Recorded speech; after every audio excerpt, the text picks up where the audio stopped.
Hi friends, स्वागत है आपका हमारे YouTube channel touch all subject में। फ्रेंड्स, आज हम आपको मोहम्मद गोरी के बारे में बताने जा रहे हैं। फ्रेंड्स, मोहम्मद गोरी का पूरा नाम आपने थंबनेल पर देखा ही होगा। फ्रेंड्स, अब हम सीधे बात करते हैं मोहम्मद गोरी के बायोग्राफी के बारे में। दोस्तों, मोहम्मद गोरी का जन्म 1149 में अफ़गानिस्तान के घोर साम्राज्य में हुआ था। इनकी मृत्यु 15 मार्च को 1206 में 56 वर्ष से 57 वर्ष की आयु में झेलम जिला के धमियाक में हो गई और इनको झेलम जिला के धमियाक में ही दफना दिया गया था। दोस्तों, इनके पिता का नाम था बहा-अल-दीन सैम। दोस्तों, महमूद गोरी के बारे में ज़्यादा जानकारी जुटाना इतिहास के लिए बहुत कठिन था, क्योंकि वह इतनी सक्षम शासक नहीं थे जितना कि महमूद गजनवी थे। इसलिए इनके बारे में इतिहास को कुछ ज़्यादा नहीं पता है। इनके बारे में इनके ही साम्राज्य गोरी साम्राज्य में कुछ अधिक पता होगा, लेकिन वहाँ से जानकारी जुटाना भारत के लिए बहुत ही कठिन था।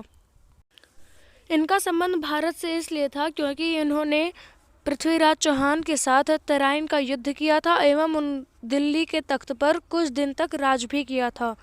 1202 से लेकर 1206 तक इन्होंने दिल्ली के तख्त पर राज किया था और अजमेर, कन्नौज आदि सभी इन्हीं की राज सीमा में आते थे। और उसके बाद इन्होंने जब अपने गोरी साम्राज्य में लौटने का निश्चय किया तो अपने राज्य को कुछ लोगों में बांट दिया था। दोस्तों, अब हम आपको बताने जा रहे हैं कि इन्होंने पृथ्वीराज चौहान के साथ युद्ध क्यों किया। दोस्तों, ये भारत में अपना राज्य स्थापित करना चाहते थे, इसलिए इन्होंने पृथ्वीराज चौहान के साथ युद्ध किया था। पृथ्वीराज चौहान से युद्ध करते समय वो पहले बार युद्ध तराइन के में पराजित हुए थे, जबकि दूसरे युद्ध में वो जीत गए थे और पृथ्वीराज चौहान की हार हुई थी। उनके हारने का कारण था कि उन्हें जयचंद राजा के साथ साथ बाकी कई राजाओं का सपोर्ट नहीं मिला था, इसलिए मोहम्मद गोरी वह युद्ध आसानी से जीत गया। दोस्तों, अब मैं आपको बताने जा रहा हूँ कि जयचंद्र के कारण पृथ्वीराज की पराजय क्यों हुई। दोस्तों, पृथ्वीराज ने जयचंद्र की बेटी संयोगिता का अपहरण कर लिया, जिसके कारण जयचंद जाकर मोहम्मद गोरी से मिल गया और उसके बाद तराइन के दूसरे युद्ध में पृथ्वीराज चौहान को मिलकर पराजित कर दिया। पृथ्वीराज चौहान एक बहुत ही शूरवीर एवं साहसी व्यक्ति थे। इनके बारे में हम आपको इनकी पूरी बायोग्राफी देने जा रहे हैं। दोस्तों, पृथ्वीराज चौहान का जन्म 1149 में गुजरात में हुआ था। ये 1192 में अजमेर में मर गए थे। इनके माता पिता का नाम था सोमेश्वर एवं कर्पूरा देवी। ये आपस में बहुत ही सहनशील एवं पराक्रमी व्यक्ति थे और ये हिंदू धर्म के भी थे।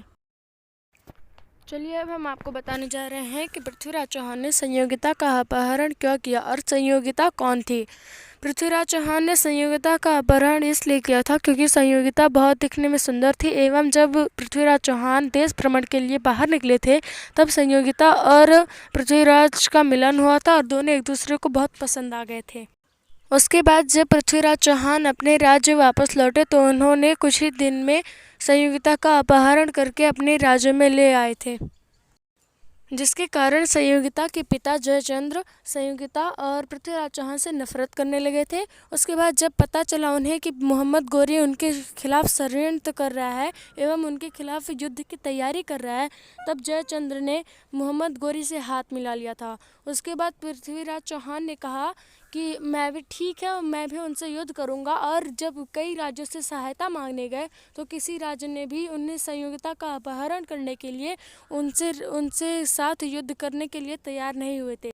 उसके बाद तराइन का वो भीषण युद्ध हुआ जिसकी किसी ने कल्पना भी नहीं की थी, लेकिन फिर भी पृथ्वीराज चौहान अपने में सक्षम थे। उनके पास 3 लाख सेना थी और जबकि उसी की तुलना में मोहम्मद गोरी के पास सिर्फ 1 लाख सेना थी। लेकिन मोहम्मद गोरी के पास बहुत से घुड़सवार एवं बहुत से हथियार थे, लेकिन पृथ्वीराज चौहान भारत में होने के कारण उनके पास घुड़सवार नहीं थे। उस समय सिर्फ हाथियों से ही युद्ध किया जाता था और साथ ही साथ मोहम्मद गोरी के सैनिक रात के समय भी पृथ्वीराज की सेना पर आक्रमण करते थे, लेकिन पृथ्वीराज की सेना रात के समय पर मोहम्मद गोरी पर आक्रमण नहीं करती थी और इसी के कारण पृथ्वीराज चौहान की कुछ सेनाएं समाप्त भी हो चुकी थी। अब आपको बता दें कि तराइन का पहला युद्ध 1191 में हुआ था, जिसमें मोहम्मद गोरी हारा था और दूसरे में 1192 में पृथ्वीराज चौहान हारे थे। दोस्तों, आपको बता दें कि मोहम्मद गोरी भारत पर राज करके अपने देश लौटते वक्त अपने राज्य को कुछ अपने भरोसेमंद लोगों में बांट दिया था। दोस्तों, इन्होंने अपने दिल्ली की तख्त अपने सबसे भरोसेमंद गुलाम कुतुबुद्दीन ऐबक को दे दी थी। उसके बाद ताज अल दीन यिल्दिज गजनी का शासक बना। नसीरुद्दीन कबाचा मुल्तान के आसपास के क्षेत्रों का शासक और मोहम्मद बख्तियार खिलजी बंगाल क्षेत्र का पहला इस्लामी शासक बना। अगर आपको वीडियो अच्छी लगे तो प्लीज़ वीडियो को लाइक और शेयर और चैनल को सब्सक्राइब कर दीजिए, क्योंकि एक वीडियो बनाने में बहुत मेहनत लगती है। Please friends, bye.